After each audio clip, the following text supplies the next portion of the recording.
pasar justo el spot que va a hacer contraste con esto, ¿no? Nos dicen que es la campaña en Chile para decidir si continuaría la dictadura de Pinochet o no. Un mundo maravilloso, esperanza en un mejor futuro, no la dictadura hacia la democracia.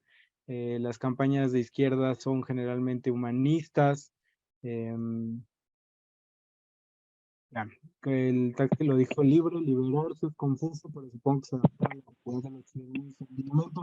Sí, hay que tener claro que pues esta campaña tiene ya bastantes años, pero es un icono por la forma en la que lograron darle la vuelta a la connotación negativa del no y también por el mensaje contundente en cuanto a liberarse de ese miedo y de la represión que había, porque había una represión muy grande para que la gente pudiera salir a votar por el no. Pero lo que me interesa que pudieran ver es ahora esta campaña que tiene que ver con las campañas negativas y que de hecho se le llamó la campaña del terror y que era la franja del sí.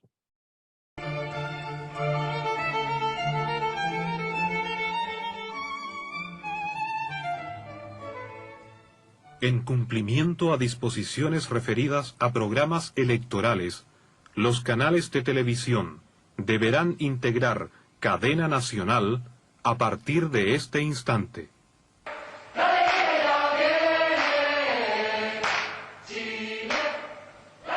¿Cómo? Ay, ¿lo podemos ver de nuevo?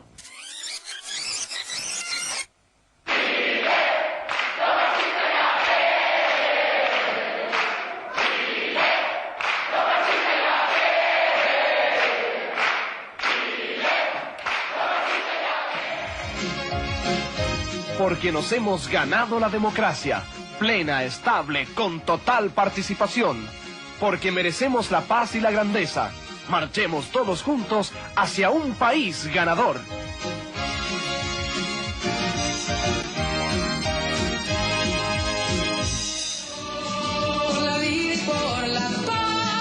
Oye, a la hora que vienen llegando. Pero si teníamos que hacer otra cosa antes, po. Vamos a decir que no, yo lo canto sin temor. Vamos a decir que no, todos juntos a triunfar. Vamos a decir que no, por la vida y por la paz. Aunque el marxista se vista de seda, marxista queda. Construido juntos un nuevo Chile, el que hoy, a diferencia del de ayer, confía en la libertad, en la capacidad de cada chileno. Chile, en sus potenciales, abre opciones, entrega decisiones, ambiciona el desarrollo, lucha por el progreso y no le teme a los desafíos del futuro. Muy por el contrario, los enfrenta resueltamente, con la fe de los que se sienten respaldados con la más fina convicción de resolverlo. Ese es mi compromiso.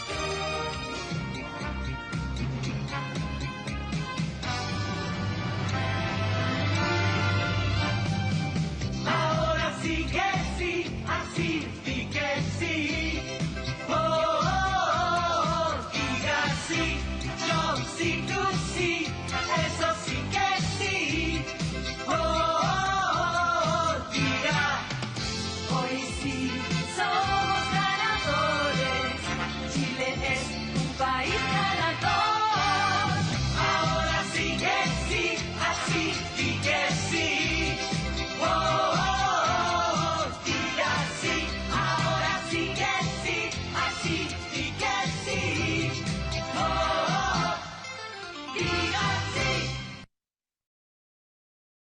Bueno, pues aquí podemos encontrar todos los elementos que no solamente hemos hablado en esta sesión, sino los que se han mencionado con Rocío y con Samuel en cuanto a campañas y comunicación política. Y por eso es que no podemos nosotros reducir al tema de marketing político y de vender un producto, porque como pueden ver, el vender un producto, en el caso del sí, pueden idear toda una estrategia que sin tener el contexto y la ideología pudiera penetrar en ese tan mal llamado mercado, el que llaman. Finalmente el plebiscito en Chile ganó el no por el 55, el 44, seguramente lo conocen, pero es una de las campañas que más ha marcado en cuanto a comunicación política de izquierda por los elementos que se utilizaron.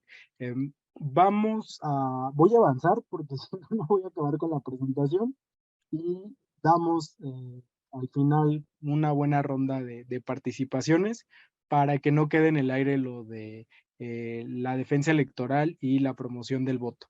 Entonces, cambiando a este tópico de ras de piso, nuevamente mencionar que las estructuras de defensa y de promoción van a ser de lo más importante, pero también necesitamos un candidato, una candidata que asuma esa responsabilidad y que se lance como nuestro líder moral a recorrer casa por casa, calle por calle, a ensuciarse la suela, a gastarse la suela, bajo el sol, bajo la lluvia, con la corretiza de los lomitos y todo lo que implica y que ustedes saben que es un despliegue territorial, ¿no? La estructura territorial de promoción tendría que estar conformada en regiones, zonas, enlaces por colonia o por sección electoral. Es necesario que para eso nosotros tengamos claridad de cuántas secciones electorales hay en nuestra demarcación que se va a disputar, cómo está conformada, cuántas casillas se van a instalar, de qué tipo son, un análisis histórico del voto en la demarcación, proyecciones, escenarios, cómo influye el porcentaje de participación históricamente, qué tanto ha participado o no el pueblo en ese tipo de elección y como lo mencionaban al principio, tener una meta de votos general, pero también una por cada sección electoral, porque de esa forma es que se podría llegar a asegurar el triunfo. Y bueno, en este trabajo de arras de piso, pues hay una propuesta de estructura que se puede manejar, pero que como ya lo dije, se puede adecuar a cada realidad, ¿no? Con una coordinación regional en donde necesitamos que en cada región sean cuadros políticos con experiencia en territorio y organización, pero que también sean de plena confianza para el trabajo de organización de la estructura. Después las coordinaciones zonales, que es importante que quienes estén al frente tengan experiencia en recorrer ese territorio, es decir, que lo ubiquen plenamente, que sepan incluso dónde son los lugares en donde generalmente compran el voto, en donde generalmente instalan la casilla, en donde hay apatía, en donde son simpatizantes, etcétera, y después avanzar con las coordinaciones seccionales, que ya es por sección electoral, y ahí vamos a encontrar a militantes comprometidos con el movimiento, que nos pueden apoyar de forma voluntaria a recorrer justo su sección o una parte de ella y convencer en sus ratos libres, por la tarde, saliendo del trabajo, cuando van a las tortillas, cuando van a la escuela, por los niños, a convencer a esos vecinos y vecinas del proyecto de transformación que representan. Y finalmente, un enlace con promovidos, que son aquellas personas que ya están convencidas de salir a votar el día de la jornada electoral y que necesitamos tener un enlace con ellos, necesitamos tener su teléfono, algún dato para que el día de se les recuerde que es importante salir a votar. Esto ya lo han escuchado, pero cuando hay un ánimo ganador, muchas veces las personas dicen, bueno, ya va a ganar, lleva mucha ventaja, no vamos a salir a votar, ¿no? Ya la tiene de gane. Es importante recordarle a la gente que aunque se vea el triunfo electoral, necesitamos de su participación, necesitamos de su voto y necesitamos que sea el mayor número de personas en su casa, en su familia, que acudan el día de la jornada a votar. Y bueno, este equipo, como también lo mencionábamos, es importante que esté capacitado, que sepa argumentar, que sepa transmitir y que sepa defender el proyecto de la Cuarta Transformación. Y para que salga eso, es importante que la estructura pues no esté ahí porque se le va a dar un apoyo o no, porque entonces no lo sienten, no lo viven y no lo van a poder transmitir ni defender. Ahí es importante también que la agenda del candidato o la candidata sea muy intensiva para poder recorrer la mayor parte de las demarcaciones territoriales que conforman el proceso en donde va a ser la elección, que hay una preparación también de nuestro candidato, de nuestra candidata para los debates, el pre y el post, porque en territorio también es en donde se da mucho esta evaluación de lo que pasó en el debate, ¿no? Seguramente la mayoría de la población no ve el debate si es que se realiza, dependiendo el caso, pero sí hay todo un análisis y comentarios alrededor de después del post debate en cuanto a lo que sale en redes, en lo que sale en medios o la Vox Populi, lo que dice por ahí. Y bueno, con todo esto decimos, ya tuvimos una meta, ya lo conformamos, ya tenemos a los promovidos, a las promovidas, ya ganamos, ¿no? Ya tenemos del otro lado la victoria. Pues no, ya tenemos los votos, pero ahora nos falta una parte fundamental, que va a ser la defensa de esos votos, la defensa de la voluntad popular.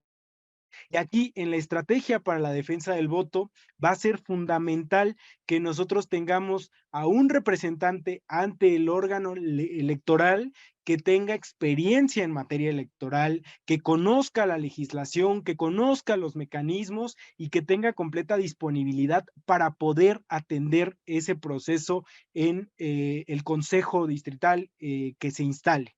Porque si no lo tenemos de tiempo completo, si no conoce los procesos, pues ahí se nos van a empezar a ir muchas cosas desde antes de la elección que el día de no vamos a poder solucionar, reparar o incluso demandar, exigir ante la autoridad electoral, porque esos procesos ya se dieron, incluso un acuerdo, siempre hay un acuerdo entre los representantes de los partidos políticos ante los órganos electorales para avanzar con los distintos mecanismos, desde temas como la instalación de la casilla, los domicilios, la insaculación de los funcionarios, hasta temas como la cuestión de la custodia y el día de la elección, de la llegada de los paquetes electorales, la apertura, cuáles se reservan para abrirse, cuáles son los escritos de incidente que nosotros estamos presentando. Entonces, eso es fundamental. Como ya mencionaba, tener claridad en la cantidad de casillas que se van a instalar por cada 750 electores de la lista nominal o fracción se instala una casilla. Hay que tener claro cuáles son las distintas casillas que se instalan, si es básica, si es contigua, si es extraordinaria, si es especial, si es extraordinaria, por qué, si es especial, cuántas boletas va a tener y en dónde está ubicada, si favorece o no algún partido político en específico o si se está buscando que no se instalen porque sabemos que ahí tenemos mayor simpatía, etcétera. Todas esas cuestiones las debe tener claro nuestro representante ante el órgano electoral y por supuesto compartirlas con el equipo del candidato o la candidata y con la propia candidata o candidato, ¿no? Para tomar determinaciones. Y ahora, en cuanto a estructura, vuelvo a lo mismo con el tema de promoción, tiene que ver con la zona, con el distrito, con el lugar, pero si hablamos de un distrito, se nombra un enlace de defensa del voto, que es que se va a encargar de coordinar a los coordinadores de los representantes generales, ¿no? Después vamos a tener a los representantes generales, que estos representantes generales se encargan de un número determinado de casillas, dependiendo si la ruta es rural o la ruta es urbana, ¿no? El representante general forzosamente necesita tener un medio de transporte porque es quien el día de la elección va a estar de una casilla en otra atendiendo a los representantes de casilla, dándoles seguimiento, llevándoles también su desayuno, su comida, porque es fundamental, cualquier elemento que le haga falta, si se quedó sin batería, si no tiene lámpara y no va a haber luz en donde van a contar los votos, si no tiene calculadora, si está en el sol y necesita una sombrilla, hay cosas muy específicas que nos puede ayudar a resolver el representante general. Y finalmente, pues el representante de casilla, que es aquella persona comprometida con el movimiento, que va a estar el día de la elección en la casilla, cuidando que la votación se realice en tiempo y forma y como estamos planteando conforme a la legislación electoral, ¿no?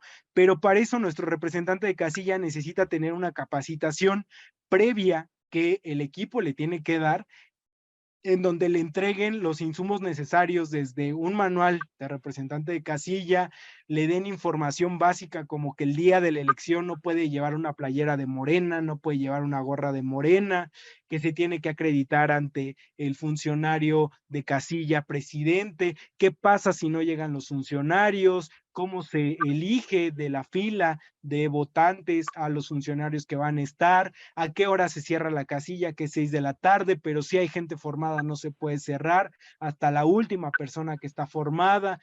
Todas esas cuestiones las necesita tener claras el representante de casilla, cómo llenar un escrito de incidente y de qué forma se pudiera entregar al representante general para que él a su vez en el Consejo Distrital haga la denuncia correspondiente, integre el expediente. Todo eso es fundamental que lo podamos tener. Y bueno, finalmente aquí les pongo un ejemplo de lo que tendría que ser la ruta crítica, ¿no? General de estas dos estructuras, y es que ustedes como candidatos, como candidatas, sus equipos tendrían que plantear una periodicidad y metas para lograr el 100% de las diversas estructuras. Y eso tiene que ser con base en los tiempos electorales, con base en cuando inicia la campaña, la precampaña, la intercampaña, el día de la elección, pero también con base en tener la previsión de que no podemos integrar las estructuras en la última semana de la elección, ¿no? En que cuando hacemos eso, cuando no tenemos listas las estructuras, se nos van a caer y no vamos a tener una buena defensa del voto, ni tampoco una buena promoción. Entonces, por ejemplo, aquí, este es un ejemplo de un distrito electoral federal, coordinadores de representantes generales, necesitamos 5, aquí planteamos que para febrero tenemos el 100%, representantes generales necesitamos 50, para marzo ya tenemos el 100%, pero en febrero hacemos un corte de ese 60%.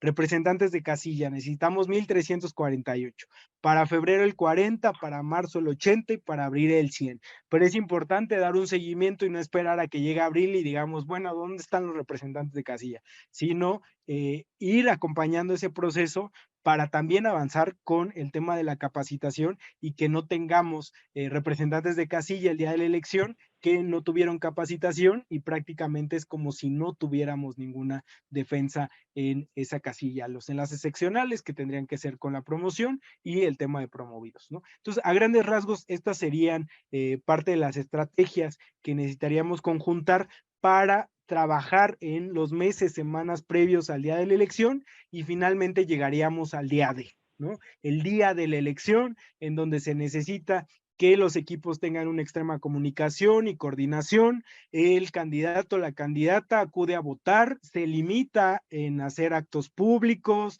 en salir al mercado, en ir a pasear, lo recomendable es incluso que se pueda ir con su familia, que se distraiga un rato y que por la tarde tenga el reporte y se involucre en el búnker para el cierre de la jornada electoral. El día de la jornada electoral, el búnker es una tensión muy fuerte porque pues todo el mundo anda corriendo, realizando sus actividades, hay demasiado estrés, entonces es importante que tengan claridad en las tareas, que se haga el despliegue territorial en tiempo y forma como lo acordado y que en donde no se pudo por alguna razón cubrir, se tenga la oportunidad de mandar al representante general para el cierre de la casilla o que tengamos a compañeros voluntarios que pudieran estar reportándonos qué está pasando en esa casilla o en esa sección electoral con el tema de coacción de compra de voto. Es importante tener cortes de las estructuras, tanto de promoción como de defensa. Si hay posibilidad, un conteo espejo para saber cómo va avanzando el tema de la elección y qué pronóstico tenemos. Lo que comentaba en las casillas, como saben, no logos, no playeras, no utilitarios. Y aquí un esquemita de la propuesta que podría ser el corte para la jornada D. ¿no? Un corte a las 8 de la mañana, que es cuando se instalan las casillas electorales, qué porcentaje de instalación se tuvo, el avance de la movilización, la preparación para la entrega de desayunos, porque es importante que nuestra estructura esté bien desayunada, bien comida y tenga anímica y físicamente todos los elementos para defendernos el día de la jornada. Es una jornada muy larga, ustedes saben que cierra a las 6 de la tarde la casilla, pero todavía hay que hacer conteos y después de ese conteo nos vamos al Consejo Distrital, en donde empiezan a llegar los paquetes y ahí no se duerme, ¿no? Ahí no se duerme hasta 6, 7 de la mañana, que es cuando se tiene el acta preliminar y firman los representantes de los partidos. Si hay alguno que no se responsabilizó, pues sí se va a ir a dormir y no va a firmar y no estuvo en la reserva de los paquetes. Bueno, a las 12 documentar anomalías, si hay compra, coacción del voto, si hay escritos de incidentes, saber qué intensidad de votantes hay. 4 de la tarde, un tercer corte. En ocasiones ya hay encuestas de salida, dependiendo la elección, el tema de las comidas para los representantes de casilla, la preparación para el cierre, el estado físico y anímico de la estructura, saber si tienen todos los elementos, si se les bajó la batería, poderles dar una batería, cargar el celular, etcétera, el tema del saldo, etcétera. 6 de la tarde, cierre de casillas, viene la acreditación de los representantes generales, si no tuvimos representante de casilla, que puede estar en el cierre de el conteo, y bueno, viene el tema del conteo, y es importante que le digamos a nuestro RC que hasta que no termine el conteo y tenga el acta, pues ya se puede retirar. Una vez que nuestro RG tenga el acta, se la comparte al coordinador de los RGs, y en el búnker tendrían que estar llegando todas las actas. Declaración del candidato, pues dependiendo los datos ya en la noche, ¿no? Porque también tenemos que luego se nos adelantan y resulta que no era el resultado esperado y nada más salieron a decir que habían ganado y habían perdido por mucho, ¿no? No se abandonan las casillas, si ya se ganó, pues el equipo ni se duerme ni festeja, los simpatizantes y el pueblo saldrán a festejar, pero quien está a cargo de la estructura se tiene que quedar en el búnker para recopilar el 100% de las actas de las casillas, para su cotejo, para el cómputo y para el conteo. Independientemente del resultado, es fundamental que quienes sean nuestros representantes den ese agradecimiento a todas las personas que integraron el equipo, a todos aquellos voluntarios y al pueblo que confió y respaldó el proyecto, ¿no? Siempre es importante incluso plantear una gira de agradecimiento, se haya ganado o no, porque de esa forma es que también hacemos una distinta manera de hacer política, ¿no? La gente nos lo dice, estamos acostumbrados a que vengan cada 3 años, no, el contacto en territorio, el trabajo territorial tiene que ser permanente y se haya ganado, se haya perdido, hay que agradecerle al pueblo por su confianza. Y termino con esto, esta es una cita de nuestro actual presidente Andrés Manuel López Obrador en el manual que se le mandó a todos aquellos que fueron enlaces de defensa del voto, aquellos que estuvieron en la estructura de promoción, y en donde la primera página era una carta del presidente diciéndonos qué teníamos que hacer y por qué. Y cierra con esto que dice: no abarquemos mucho, no concentremos tanto, porque hay veces que para sentirnos muy importantes concentramos demasiado. No repartimos el trabajo, no delegamos. Vamos a trabajar más en equipo, todos ayudándonos, más allá de las formalidades de qué cargo tenemos, trabajemos todos juntos para hacer historia, para lograr la transformación del país. Esa es una máxima que siempre necesitamos tener en nuestra cabeza, con nuestros equipos, con la estructura que se vaya conformando, que todas y todos somos un equipo y que estamos aquí para defender el proceso de transformación que él inició y que tanto trabajo costó. Que no se nos olvide eso. Muchísimas gracias, compañeros.